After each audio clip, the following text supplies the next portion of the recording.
Hello and welcome. I am with Pascal Fintoni. How are you, Pascal? I'm very, very good. This has come around very quickly. Episode 19 of the Website Mastery podcast. It's great. It's great to be here. And these episodes are racking up, and we were reflecting on the amount of content that we've gone through on each episode.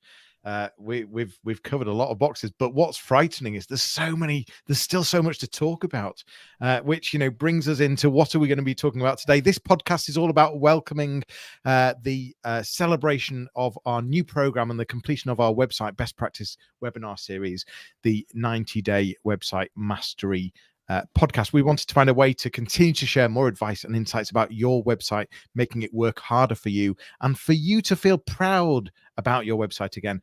We're going to dive straight in. We have 4 segments and we always start with You Ask, We Answer, which is a question submitted by the community or where we've done some research online and we dissect and give you our opinion and see what you think as well. So, Pascal, I'm going to go on to You Ask, We Answer.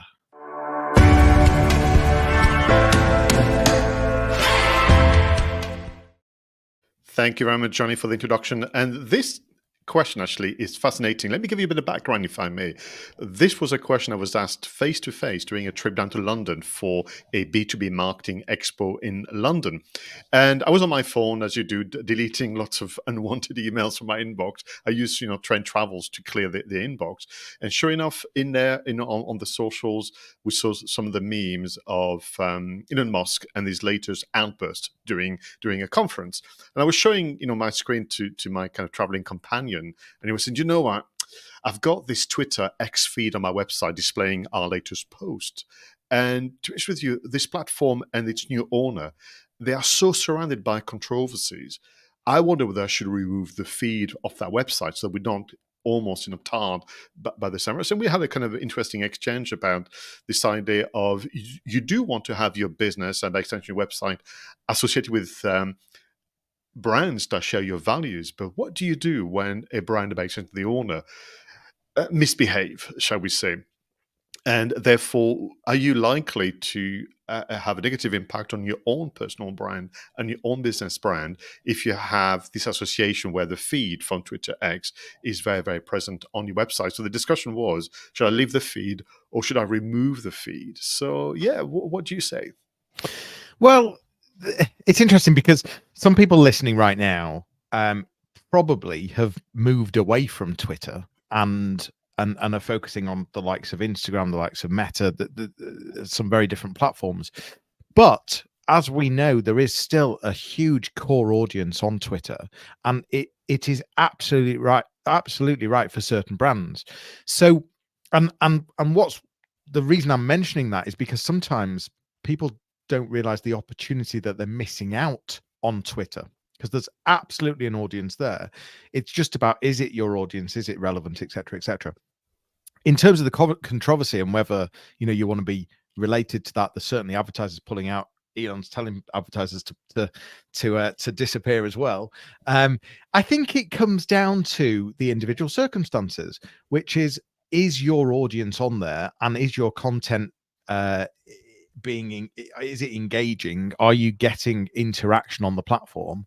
And if you are, then I think it does add valuable rich media to your website. I think it's if you're interacting on a regular basis and it's engaging content, then it can totally add value. If on the other hand you're just putting posts out and they're not really doing anything and you're doing the same posts on other platforms anyway, then that questions, well, forget the controversy, but should you even have the feed there in the first place? So I think it's less about the controversy, it's more about the relevancy, and just being cautious if things do blow up where you do need that distance. Yeah, fascinating. And what is interesting is we could almost expand the question to the purpose and usefulness of feeds from social media platforms, because I'm in two minds about it. On occasion, like you, it feels as though this was something that was put up at the time of the launch of the website. and then it's been forgotten forever. And actually, when you go on it, it doesn't feel like there's any value or thought process behind it. I much prefer when actually people single out a specific tweet or Facebook post or Instagram post and use it as a hook. So that could be, for example, you got a thank you message, you got a praise from a very happy customer, and that is more important to have it almost as a standalone item somewhere within a contact us page or whichever is right for you, than for me as a first-time visitor maybe to find my way through the feed and looking for something that maybe is relevant 2 weeks ago or even six months ago. So I think I'm okay with the feed being on the website, but I'd rather people worked out ways to get more value from it, and I do that a lot. So with my customers, we on purpose single out praises and well done messages and put them as part of a landing page. And then if we share, for example, a very insightful article or a resource, again, we don't want it to be lost in a long kind of column I've got to go up and down. We single out, and actually we write an article around this resource, and we actually put the tweet as an embed as well. Yeah, there was a huge trend where website owners believed that they needed to have social feeds on their website because Google saw it as fresh content, as new content. But the reality is Google is not daft. Google can see if it's a social media feed that's just been embedded on the website. So I think long gone are the days of doing it just to please Google. And I think you've got to ask the question, why is this feed there? And if the answer is it's there because I was told that it makes it better for Google, then it's time to remove it.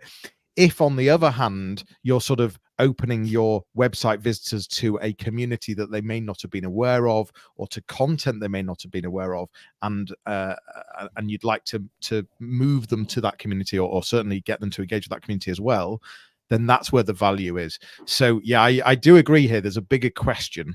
I think in terms of the controversy, though, it's more about, is it relevant in the first place? And if it's relevant, I think you can ignore the controversy unless it sort of gets past that tipping point.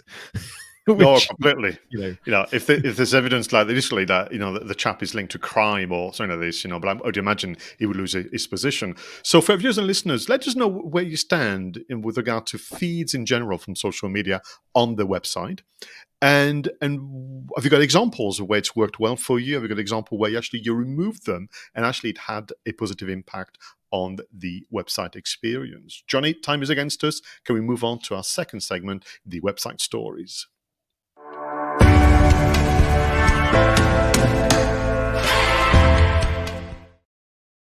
Now, for episode 19 of the Website Mastery podcast, we chose an article from modernretail.com, which is not something that we typically go for. We tend, Jonny and I, to go for, let's say, digital marketing or tech-type platforms. But I like the lessons from the world of B2C. I like the lesson from the world of retail, maybe because essentially I started my career in B2C with travel. I know that you did as well. So we still have some fondness about, that particular way of communicating with customers. This is an article written by Gabriela Barkho, and here's the title for you, Jonny. Black Friday and Cyber Monday have lost their meanings as brands extend promotions. I will give you a bit more information in a moment, but this idea of, the article is written, well researched, lots of data and examples about this idea of, are retailers trying to stay alive at the time of inflation and, kind of disposable income shrinking month by month? Are they wrongly or rightly criticized for using the terms Black Friday and Cyber Monday, where some of those special promotions and those campaigns are lasting for weeks on end? There's some examples where PetSmart had a 20% off Cyber Week, literally, not just a Monday, the entire week. We have Nike, who had a kind of Cyber Monday offer running till mid-December and so on. So for me, the question is almost linked to what we discussed earlier, the use of language, the appearance of something that's been thought out, but also, consumers reacting. So there's somebody saying, these brands can't keep extending Cyber Monday. It's Wednesday, guys. Come up with something else, please. And someone was very, very cheeky, literally tracking back that Black Friday started on the Thursday and that Cyber Monday has carried on to the following Friday. So we need to have a fortnight of special offers. And is it time to let go of those terms?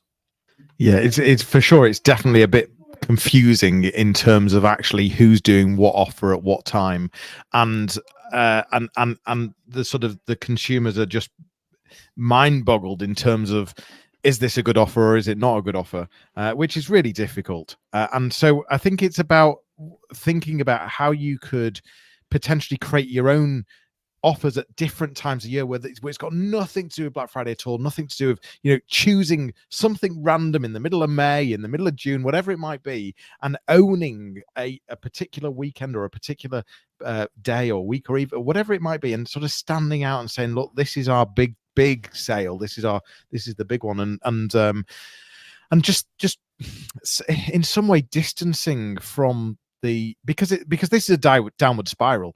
It's the trouble. You know, that's what happens in consumer. If you go with price, then you're just constantly, you know, trying to beat the competitor, and no one wins. So I think, maybe I've just seen too many offers and just a bit too, you know, I don't know. I think it's very confusing. For me, you're touching on 2 points. So to begin with, I thought you were going to move into the 4 Ps and 7 Ps. I was going to do the happy marketers victory dance because you know, they still work. So competing on price only is tricky. Piggybacking something that, very much like we said earlier, is not always linked with positive stories. I mean, my goodness, the Black Friday stuff, you know, to begin with. I mean, we've all seen the news reports from the US first and then in the UK of people literally battering, you know, the doors of shops because they were 1 minute behind in the opening times.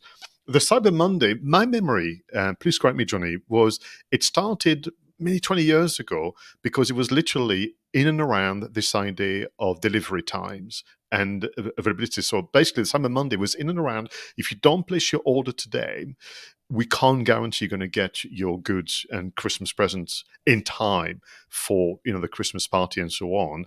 I think that argument is gone because, my goodness, you could order now on Amazon something that could be delivered on the same day. But I think this gentleman that was saying, you know, come up with something else is probably right.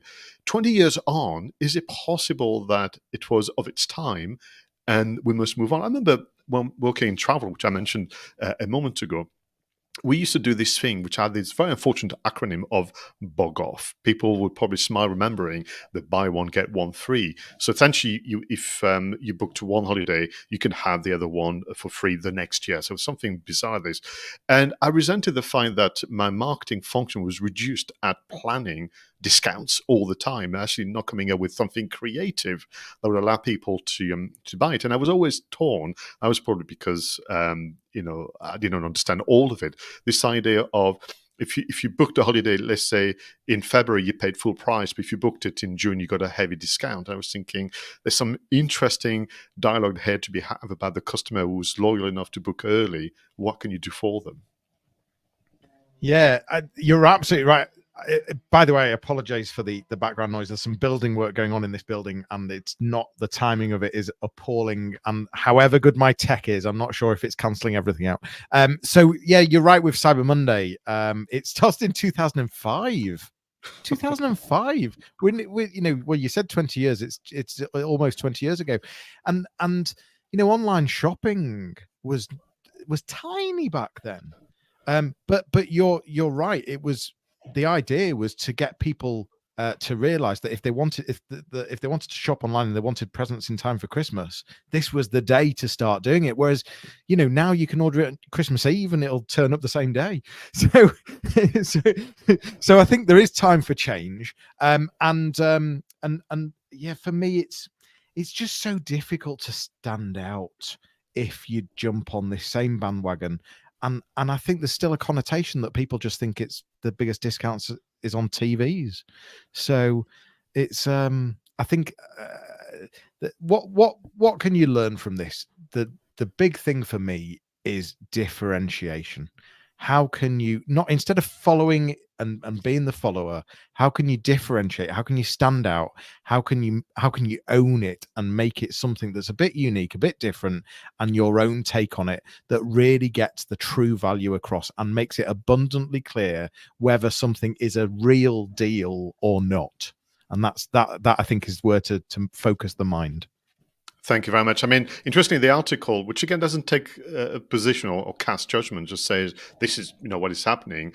One of the argument from the retailers saying, well, what we're doing now is being more strategic, and we are extending the duration of the special offers and so on for brand building and to give customers more time and more reason to purchase through us. And I'm like, sure, that's an argument amongst many that you could have used.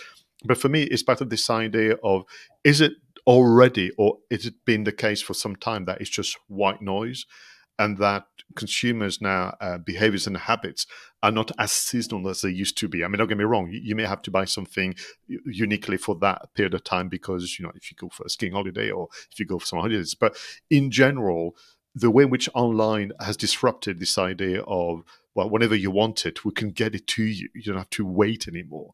I wonder whether we're going to see, like you said, something more creative, more targeted in next year and the years to come. Yeah, it's a bit like, so I see a lot of companies do Christmas presents. They will do so to their customers. They might send a Christmas hamper or some kind of present in the holiday season, and it's a sort of thank you for doing business with us over the year. But the ones that stand out are the ones that do something really special in January. So they choose a different time of year because very few people will be sending some kind of really nice hamper in January to say thanks for the business that you did with us last year. Mm-hmm. And the trouble with doing it in Christmas is that you're then one of many, and so people aren't thinking about you as much. Whereas, so I think the whole differentiation thing, I think, is there's a lot of credit in it, and not getting lost in the noise as well. Super. So my second question then for our viewers and listeners is, how do you react? How do you find yourself reacting now to the term Black Friday and Cyber Monday? And do you look forward to it? Do you just ignore it? Does it not even register anymore because you do things very, very differently that you did 2-3 years ago? And actually, back to Jonny's term, are you more someone like me, actually looking forward to ways of starting the year that has more meaning, more excitement, and so on? Because, ultimately, in January, as you may remember from a marketing point of view, there's that famous Blue Monday, is that right, from memory? So, yeah, that's right. Which again was invented by a travel company, actually, for people. Book the holiday now. Yeah. We'll make you feel so sad and so upset that you can't wait to book that sunny holiday. I tell you. Anyway, thanks everyone for listening to those deliberations. We're going to move on to taking action with our next segment, the website engine room.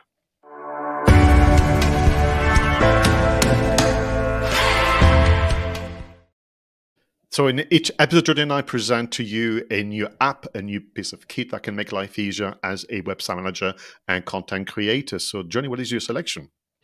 So I know that some of my regular viewers and listeners will already know this app because I know clients that I work with it on. But there is people that are listening and watching that probably haven't heard of it as well. So Unbounce.com, it's an app that enables you to create landing pages. So specific landing pages for campaigns, whether they be email campaigns, Meta advertising campaigns, Google pay-per-click campaigns, or perhaps even billboard campaigns, whatever it might be. But it's the ability to be able to create, to continue the journey for the user, thinking about that user journey, to be able to continue the journey, having the same look, same feel, same style, same messaging, but very, very quickly. So without having to go to your web developer, without having to start creating additional pages on your website, Unbounce.com gives you the ability to build and publish and A/B test landing pages very, very quickly without the need for any IT, any tech. It gives you as marketeers the ability to increase campaign conversions and to really easily test and different landing page variations, instantly. And so for that, this week, I'm suggesting Unbounce.com. Thank you very much. I completely forgot about them. I feel very bad, but thank you, because actually the timing is impeccable. I'll be using that actually with a couple of my clients I'm working on at the moment. We want to rethink their email marketing strategy. We want to rethink the landing pages and the hooks and lead magnets. So that's going to be absolutely perfect. And my work is around building an online reputation by creating better content faster. One thing I've not been able to do is to conjure up more time for my customers. So, we discuss the time budget. It's limited like everybody else. And how can we make best use of that time to create the content that is going to have the right impact, it's going to be relevant, and so on. And very recently, I was contacted by a platform called Headliner. Now, Headliner, I've been using them on and off to create those audiograms, those visuals that plays the audio. You can see the sound wave and you can see the captioning live over a static image, and done very, very well and done with a bit of care. They really do have an impact and a bit of a wow factor on social media. But they've launched a new free tool for now, and free for now because I'm guessing once it becomes very, very popular, there might be a very, very small charge. There's a tool called Eddy. Eddy, which I think comes from the word editing. And what you can do with Eddy is upload a sound file, could be an MP3 or M4, so you can upload a sound file, get the transcription done of that conversation. I'll give you an example in a moment, and then you can use that transcription to edit and construct an article, series of, and if you've listened to some of Jonny's contribution in previous episodes, you could use AI-powered solutions to help you create condensed version of that transcription. So 2 scenarios that help people understand. So I was at a conference a few weeks ago. I was recording the keynote presentation because it was so dark I couldn't take notes, and I got the audio. And I don't have permission to use that audio as is, and even a transcription. But what I could do, use Eddy to literally transcribe the audio, and it was really, really precise. I mean, I think there was the odd error, but it was more to do with legibility and the quality of the sound. And then what I did from Eddy, I was able to use ChatGPT and a few others to give me a series of mini blog posts about that keynote. But what about you, all of you listening, perhaps having a Zoom meeting with a client, which you recall? How about having a team meeting where you're discussing, actions? Maybe you're just giving advice and so on. What you can do is get that audio recording from Zoom and other platforms, get it onto Eddy and have the transcription, and that's the beginning of your next blog post series. Yeah, this is sound bites, isn't it? This is the ability to be able to have varied content. So whether you're taking video content or audio content, irrelevant, you're turning it into a sound bite that has this audio wave as the visual, and that just looks a bit different. There are people using it online, but not lots.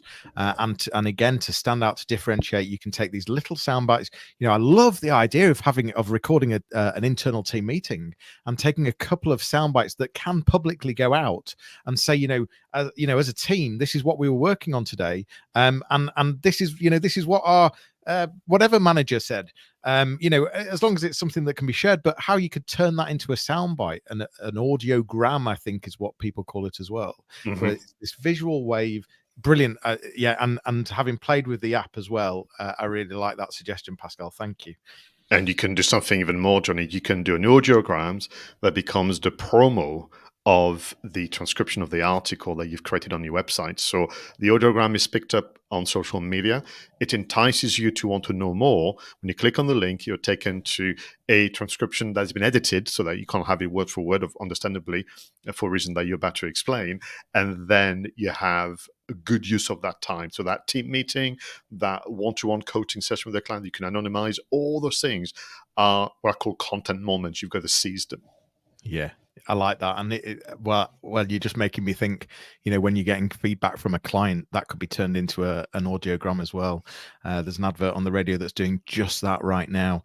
But there we go. We're going to move on. It is time to move on to the website call to action.